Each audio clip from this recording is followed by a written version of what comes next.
رازوں کی سرزمین، رازوں کی سرزمین،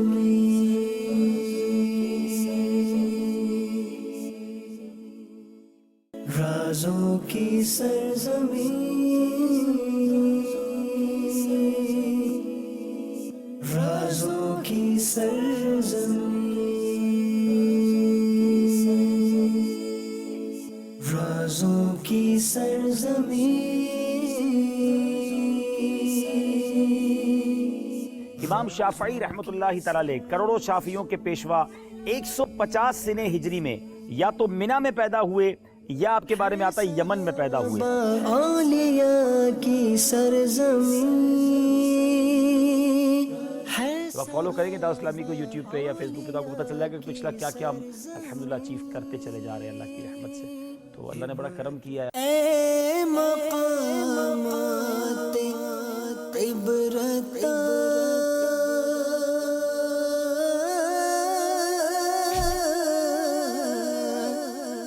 اے مقامات عبرت۔ ناظرین، دنیا کے 7 عجوبوں میں سے جس کو ایک عجوبہ کہا جاتا ہے اہرام مصر، یہاں ہم کیوں آئے؟ یقیناً یہاں دنیا تو ان عجوبوں کو دیکھنے آتی ہے۔ میں نے چونکہ جب ملفوظات اعلیٰ حضرت میں یہ پڑھا تھا کہ یہ حضرت آدم علیہ السلام سے بھی پہلے کی تعمیرات ہیں اور اس میں فرعون کے باقاعدہ مقبرے بنائے جاتے ہیں، تو یہ ایک عبرت کا مقام ہوا۔ اللہ کی شان بیان کرنی تھی، اور پھر جو لوگوں کی غلط فہمیاں اس کے بارے میں، اس کو بھی ہم نے سوچا کہ بتائیں لوگوں کو۔ اور یقیناً دنیا میں اس طرح کی چیزیں بہت کچھ سکھاتی ہیں کہ اللہ تعالیٰ کی شان کیا ہے۔ جنات ایک مخلوق ہیں، کئی لوگ جنات کا بھی انکار کرتے ہیں، جنات حق ہیں اور انسان سے پہلے زمین پر آباد تھے۔ دیکھیں نا، حضرت آدم علیہ السلام کو جب سجدہ کروایا گیا تو اس وقت بھی تو ابلیس موجود تھا نا، جن تھا جس کو بھی سجدے کا حکم ملا اور اس نے سجدہ نہیں کیا۔ تو بہرحال سچی بات ہے کہ ایسی جگہ نہیں ہے جہاں آنا چاہیے، پرسنلی میں یہ فیل کرتا ہوں۔ ویڈیو میں دیکھ لیا کافی ہے، جانا ہے تو مکہ مدینے جائیں، جانا ہے تو یہاں یقیناً مصر میں بڑے بڑے اولیاء کرام کے بزرگوں کے مزار ہیں، وہاں جانا چاہیے۔ لیکن اگر واقعی عبرت کا ذہن ہے اور ایسے وقت میں آئیں کہ جب بد نگاہی نہ ہو، کیونکہ یہاں بہت کراؤڈ ہوتا ہے، ہم نے بھی آج ایسا وقت چوز کیا کہ یہاں کم سے کم لوگ ہوں تاکہ ہم مدنی چینل کے لیے اس کو ریکارڈ کر سکیں۔ اللہ پاک ہم سب کو اپنی آخرت کی تیاری کی توفیق عطا فرمائے۔ البتہ ان پتھروں کو بھی اپنے ایمان کا گواہ کر لیتے ہیں، ہزاروں سال پرانے پتھر ہیں، ہماری انسان کی تخلیق سے پرانے پتھر ہیں، تو آئیے ان کو گواہ کرتے ہیں۔ لا الہ الا اللہ محمد الرسول اللہ صلی اللہ تعالیٰ علیہ وسلم۔ یاد رہے، جنات مسلمان بھی ہوتے ہیں، سورہ جن قرآن میں موجود ہے، اور نبی پاک علیہ السلام کے ہاتھوں جنات نے اسلام قبول کیا، یہ واقعات بھی احادیث میں موجود ہیں۔ صلو علی الحبیب صلی اللہ تعالیٰ علی محمد صلی اللہ علیہ وسلم۔ اے مقامات عبرت، احرام مصر پر جب ہم آئے تھے تو یہاں گھوڑے اور اونٹ بھی موجود تھے، اور گھوڑے اور اونٹ دیکھ کر پرانے وقتوں کی یاد تازہ ہو گئی۔ ویسے بھی یہاں آ کر بندے کو لگتا ہے کہ ہزاروں سال پہلے کے زمانے میں آ گیا ہے، مگر جب یہاں گھوڑے اور اونٹ دیکھے تو سنت کی نیت سے ہم نے بھی گھوڑے کی سواری کی، تاکہ دیکھیں کہ گھوڑا جو ہے یا اونٹ جو ہے وہ اتنا کمفرٹیبل ہے جتنا ہم گاڑیوں میں بیٹھتے ہیں، لیکن واقعی احساس ہوا کہ اللہ نے ہمارے لیے اب کے دور میں کتنی آسانی کر دی ہے۔ اے مقامات عبرت،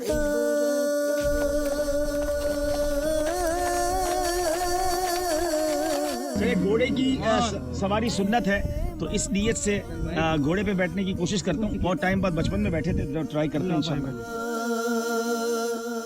اے مقامات عبرت،